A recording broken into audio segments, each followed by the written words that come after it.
Countdown to the 91st Academy Awards. We take a look at the highs and some of the lows as the race for the Oscars heats up. Hello, I'm Mike Walter, filling in for Anna Naidu, and this is The Heat.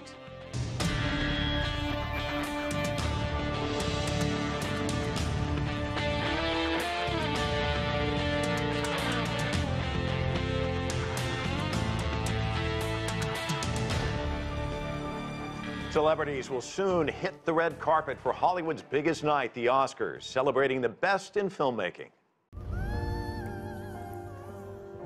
Roma, this season's awards darling, has 10 nominations, including Best Picture and Best Director for Alfonso Cuarón. Let's shoot something.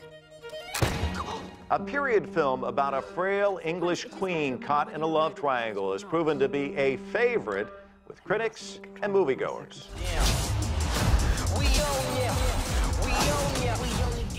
And for the first time, a superhero movie enters the Oscars race. Black Panther made history with a predominantly black cast, but for all the drama on screen, there's been no shortage of controversies behind the scenes. Comedian Kevin Hart stepping down after apologizing for old homophobic tweets, leaving the Academy Awards without a host for the first time since 1989. But that's not the only scandal playing out in Hollywood.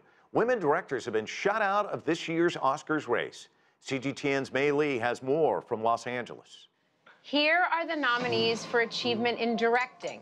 When the 2019 Oscar nominations were announced, you could almost hear a collective outcry from female directors in Hollywood saying, "Here we go again."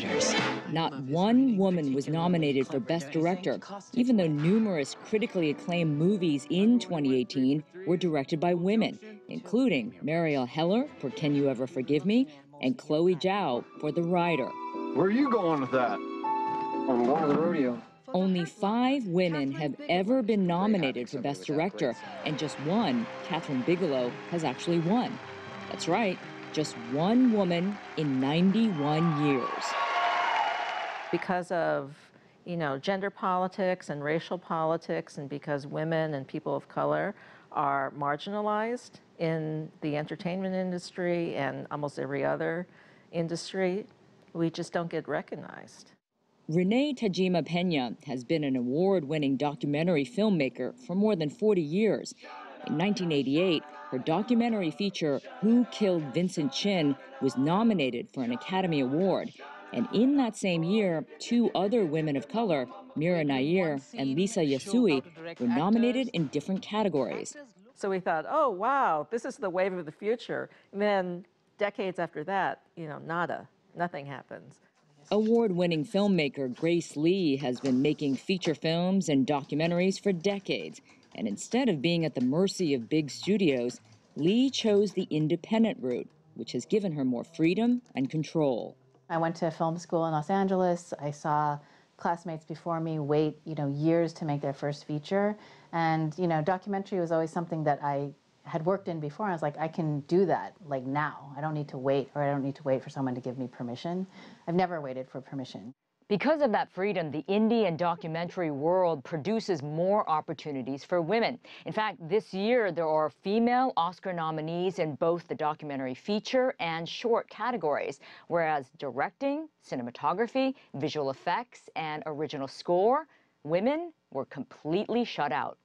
These are voodoo dolls, and I made this one. I got into filmmaking because I wanted to see films featuring people of color, women, Asian Americans, images that I've never seen before. That's why I'm in it, and that's why I'm going to, continue to make those kinds of projects. Hi, I'm Grace Lee. My name is Grace Lee. Mei Lee, CGTN, Los Angeles. My name is Grace Lee. This is Grace Lee. My name is Grace Lee.